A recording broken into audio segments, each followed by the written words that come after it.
Hi book friends, this is Kat. Welcome back to my channel.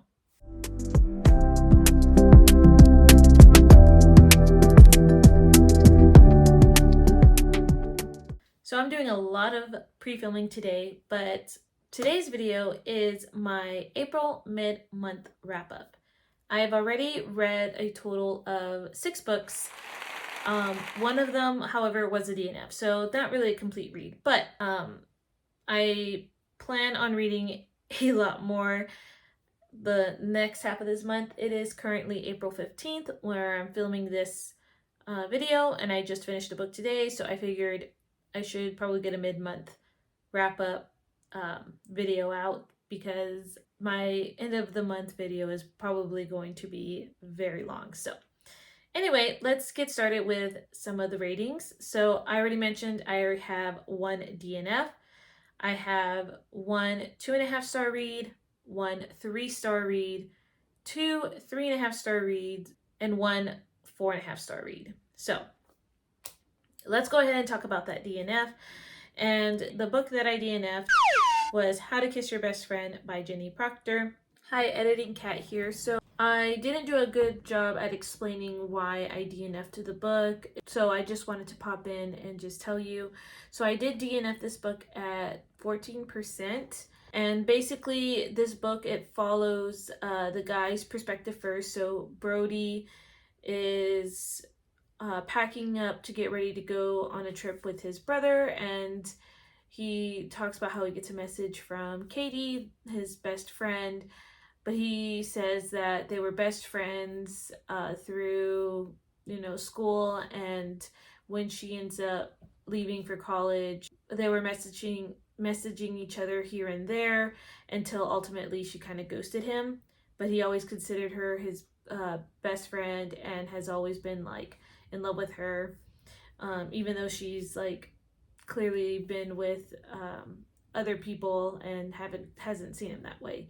And so now she's back in town and she hasn't talked or seen him in 4 years, and so it's a love story, so you kind of know what's going to happen. So that's kind of the gist of where I stopped at, is when she sees him again for the first time. And I thought that the guy was just a little too cheesy for me.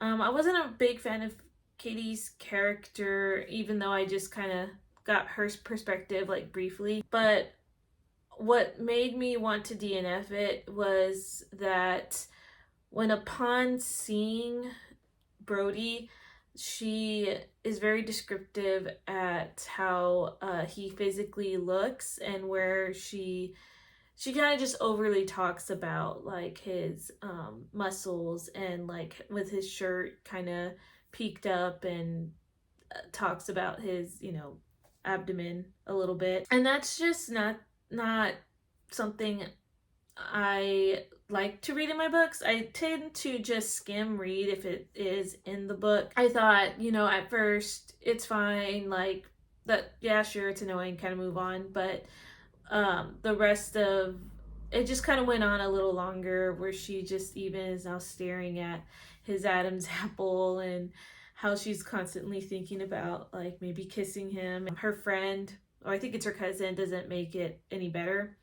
And I just thought, if the book is starting out at the 14% with her already daydreaming about him and his muscles, and even she just sees him for the first time in 4 years, and already she's just thinking how he is physically. I just didn't know where it was going to go or how much I would enjoy the book.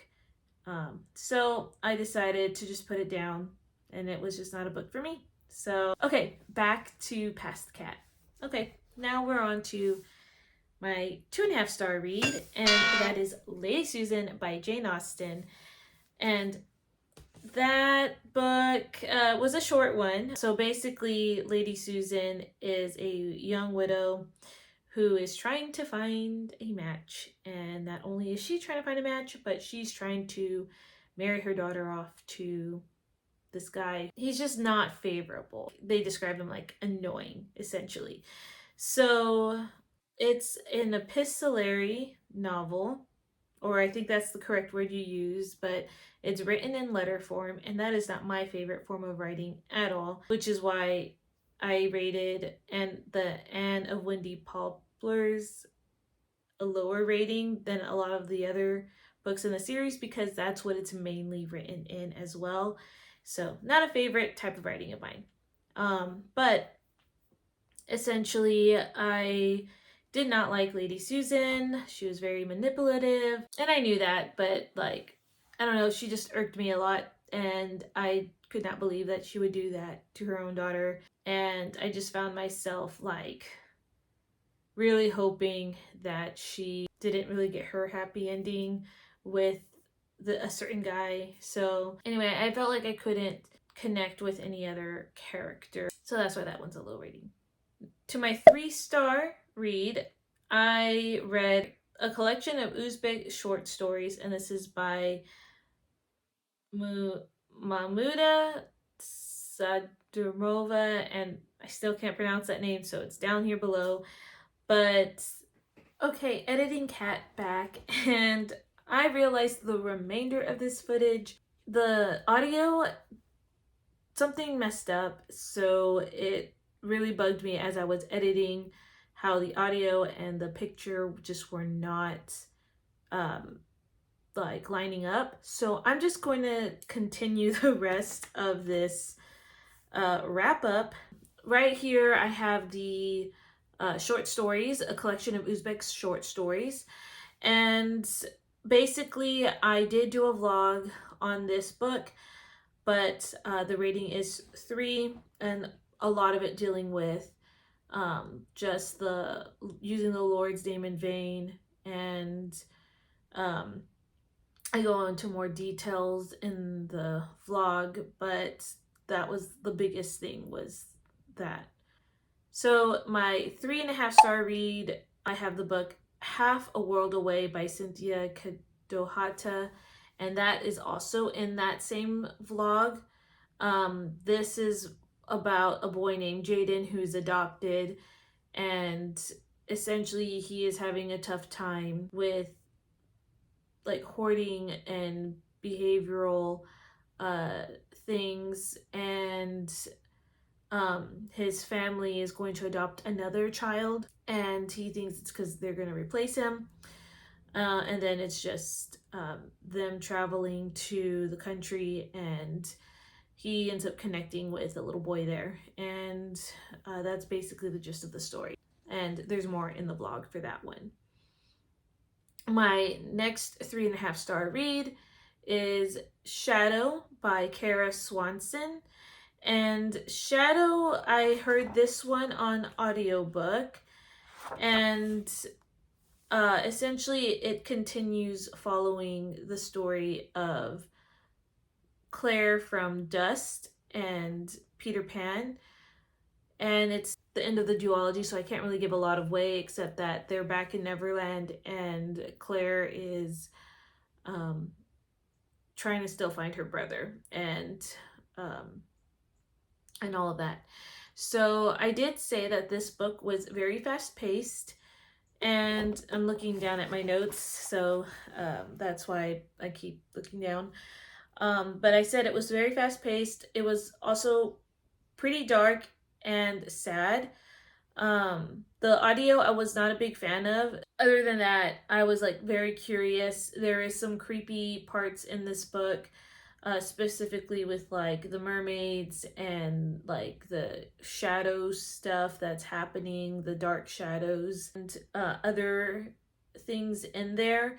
So not anything that I really expected. I felt like at one point they talked about like a blood bond, and at first I got a little nervous about it going a little too witch like for my taste, but it didn't really go in the way that I thought it was going to go. So that was nice. But there was a lot of sad parts, and it's just one thing after another, just like sad, sad, sad. The ending did wrap up, I guess, pretty nicely to me. I felt like there were some loose ends on one part, and it was just a different ending where I thought it was going to go. So lots of talk about grief in this book, hurt, and like things that we hold in, and if we don't let it go, it could really like cause us to come apart from the inside out. So yeah, it was definitely a darker series than what I originally thought it was going to be. But I guess I was just sad about one part in particular. I won't say what it was, but I was really sad about that. And I guess that's kind of why I rated the way that I did. So, all right, so my last read was 4.5 stars, and that is No Personal Questions by Samuel G. Cooper, and this is Teaching Online with Dr. Sam.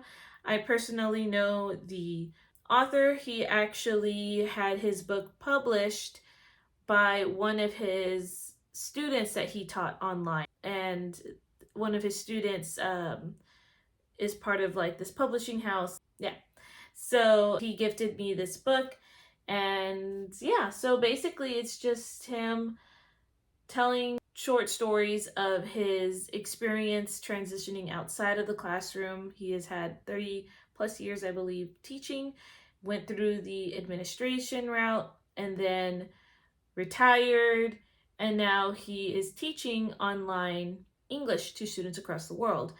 And so not only does he teach to his students, but he also shares his faith a little. So that's pretty cool that he's reaching just across the globe being an educator. So it's all a lot of short stories about some of the talks that he's had with his students. He's a humorous guy, and so it does translate well in the book. And I just had a good time with it. I love the pictures that he has in here, and it's pretty cool to hear from someone in the same career path that I'm in, but like down the line, and just even some of the little wisdom bits that he puts in here. So that was my wrap up. And again, I'm so sorry about having to pop back in and redo this whole last segment. I was not going to post the video with the audio being off. I hope you guys are having a great rest of your day, and I will see you guys in another video. Bye.